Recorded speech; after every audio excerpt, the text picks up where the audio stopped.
ವರ್ಷಲಿದ್ದ ಕುಡಿತಾ ಇದ್ರು. ಇಲ್ಲಿ ಬಂದ್ಮೇಲೆ ಫಸ್ಟ್ನೇ ವಾರಲಿದ್ದಾನೆ ಕುಡಿಯೋದು ಬಿಟ್ಟಿದ್ದಾರೆ. ಒಂದೊಂದ್ಸತಿ ಬೆಳಿಗ್ಗೆ ಸ್ಟಾರ್ಟು ಒಂದು 4-5 ಕ್ವಾರ್ಟರ್ ಆಗ್ತಾಯಿತ್ತು. ಬಿಯರ್ ಆಗ ಒಂದು 7-8 ಒಂದು 5-6 ಕ್ವಾರ್ಟರ್ ಆಗ್ತಿತ್ತು ಸರ್. ಬೆಳಗ್ಗೆ ಸ್ಟಾರ್ಟ್, ಬೆಳಗ್ಗೆಲಿಂದ ಸ್ಟಾರ್ಟ್ ಸರ್. ಈಗ ಮುಂದೆ ನನಗೆ ಕ್ವಾರ್ಟರ್ ಮುಂದೆ ಇಟ್ಟರು ಕೂಡ ನನಗೆ ಬೇಡ ಅನ್ಸುತ್ತೆ. ಬಟ್ಟೆ ತಗೊಳೋದು ದುಡ್ಡು ಇರ್ತಾ ಇಲ್ಲ ಸರ್ ನನ್ನ ಹತ್ರ. ಹೊಸ ಬಟ್ಟೆ ಹಾಕೋ ಬಂದಿದ್ದೀನಿ. ಹೌದಾ? ಅರ್ಥ ಮಾಡ್ಕೊಳ್ಳಿ, ಹೊಸ ಬಟ್ಟೆ ಇದು. ತುಂಬ ಚೇಂಜಸ್ ಆಯ್ತು. ತುಂಬ ಚೇಂಜಸ್ ಇದೆ. ಎಷ್ಟು ದುಡಿಸ್ತಾ ಇದ್ರಿ? ಒಂದು ನಾನು ದುಡಿತಾ ಇದ್ದೆ 2,000 ದುಡಿತಾ ಇದ್ದೆ ದಿನಕ್ಕೆ. 2,000ದಲ್ಲಿ 1,500 ಹೊರಟೋಗ್ತಾ ಇತ್ತು.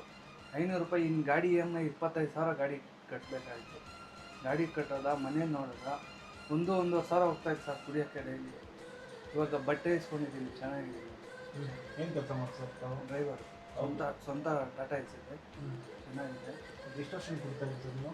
ನಾನೊಂದು 8-9 ವರ್ಷದಿಂದ ಕುಡಿತಾ ಇದ್ದೆ. ಸರಿ, ಇವಾಗ 2 ವರ್ಷದಿಂದ ಬಿಡಬೇಕು ಅಂತ ಇದು ಮಾಡಿದ್ದು, ಆಗಿಲ್ಲ. ಏನು ಮಾಡಿದ್ರು ಆಗಿಲ್ಲ. ಇವಾಗ 8 ವರ್ಷದಿಂದ ಕುಡಿತಾ ಇದ್ದೀನಿ. ಇವಾಗ 5ನೇ ವಾರ ಬಂದಿದ್ದೀನಿ. ಇವಾಗ ಕುಡಿಯೋದು ಬಿಟ್ಟಿದ್ದೀನಿ ಸಂಪೂರ್ಣವಾಗಿ. ಚೆನ್ನಾಗಿದೆ. ಬರೋರು ಬಂದು ಇಲ್ಲಿ ಚೆನ್ನಾಗಿ ಗಾಡಿ ತಗೊಂಡಿದ್ದ? ಗಾಡಿ ತಗೊಂಡಿದ್ದೀನಿ.